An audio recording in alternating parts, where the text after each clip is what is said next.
there's a lot to unpack here. So let's go through it. Ayah 23, family of Imran. Let's do it. I'll read it out to you guys and let me know what you guys think of this ayah. Let's have some fun. Have you not seen those who were given a portion of the scriptures? Yet when they are invited to the book of God to settle their disputes, some of them turn away heedlessly. This is because they say, quote, "The fire will not touch us except for a few days," end quote. They have been deceived in their faith by their wishful lying. But how horrible will it be when we gather them together on the day about which there is no doubt, when every soul will be paid in full for what it has done, and none will be wronged. It's fascinating because the book is heavy. Like, you can't just go over that ayah and be like, okay, I get that. You know what I mean? You can't just like, oh, it's not like you're just like reading Harry Potter. It's like, no, this is different. It's like, it gives you like layers on layers of thinking. So have you not seen those who are given a portion of the scriptures? So a portion of the scriptures would be Jews and Christians. Yet they're invited to the book of God to settle their disputes.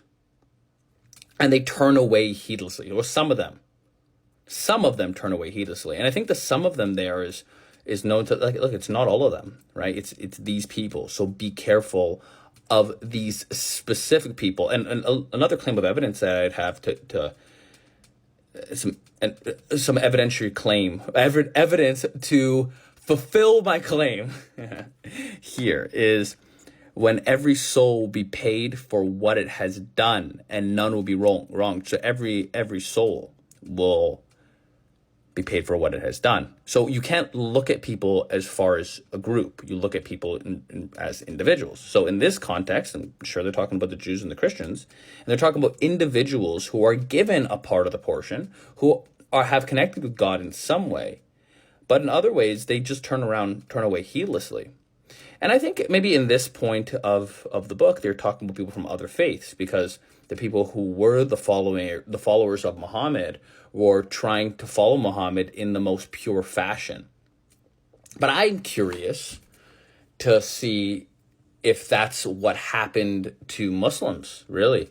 How many Muslims, for example, are following their book properly, or are they turning away heedlessly? So heedlessly means, I guess, like with blindness or arrogance, and they're kind of just like, you know, like a walk in the park. Like you can't see, you're heedless to the event. I don't know if that's a good definition, probably a bad definition.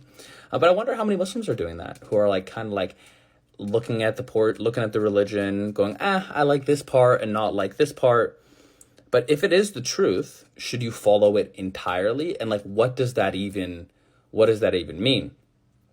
Because the way I look at it is the actions that you do are like steps forward into getting towards God consciousness. So, I mean, what do you guys think, right? It's not the prayer itself that makes you close with God, like just the action of the prayer, but it's like one of those things that you should do to connect with God. It's like, take your time and connect with God during the prayer. But clearly, there's some people who pray who have zero God consciousness. So you wonder about those people. So you think, right? Like some religions, and maybe people in Islam and Christianity and Judaism, they probably all do the same thing. You know, where like they pray for like the death of their enemy, or they'll pray for like this evil thing or that evil thing. And it's like, are they really following their scripture? Are they really following their book? Or are they kind of twisting it and turning it and creating lies, right? This is because they say, quote, "The fire will not touch us except for a few days." They have been deceived in their faith by their wishful lying. And the weird thing is about being deceived within your faith is it's easier to be deceived in your actual faith because you think you're protected.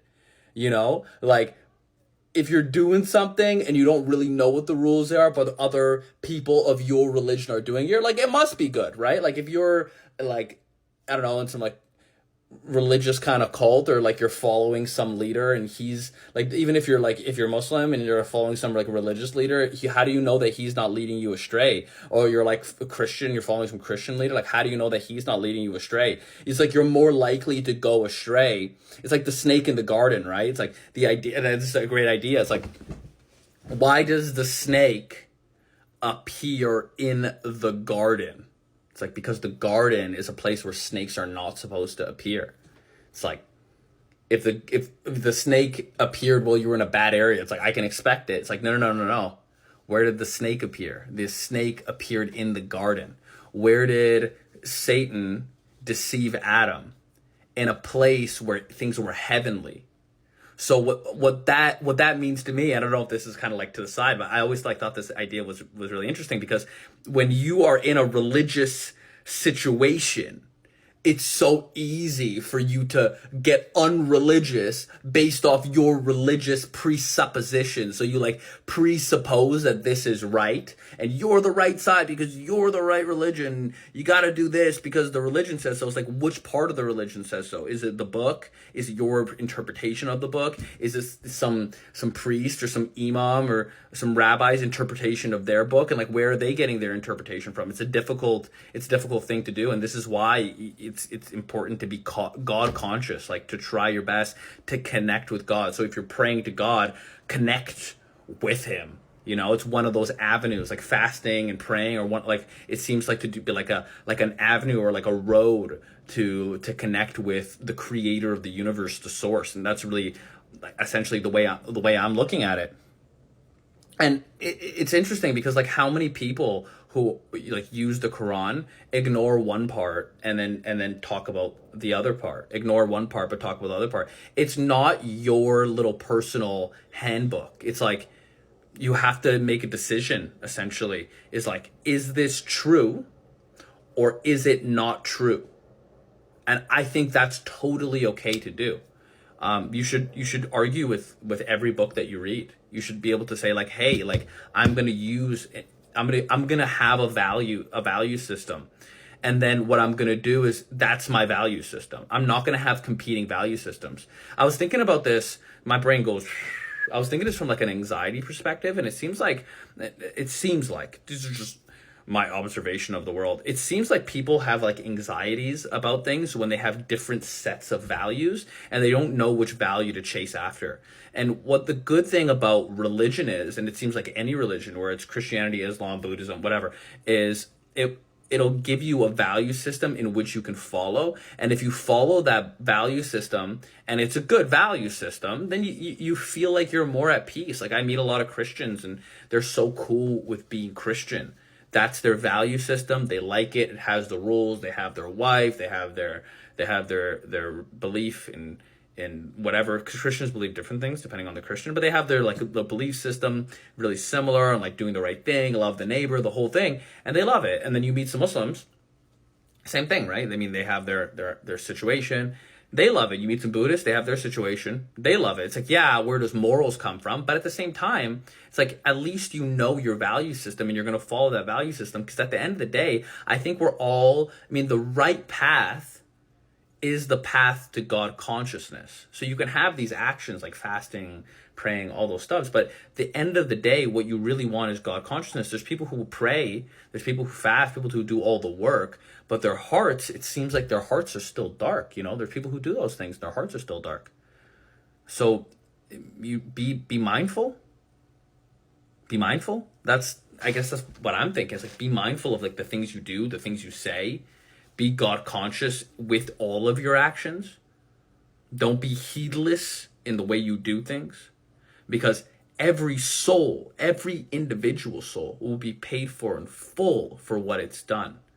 So you are just accountable for yourself and your own soul. And this is really what I'm liking about this book so far. And none will be wronged. And that's how it ends.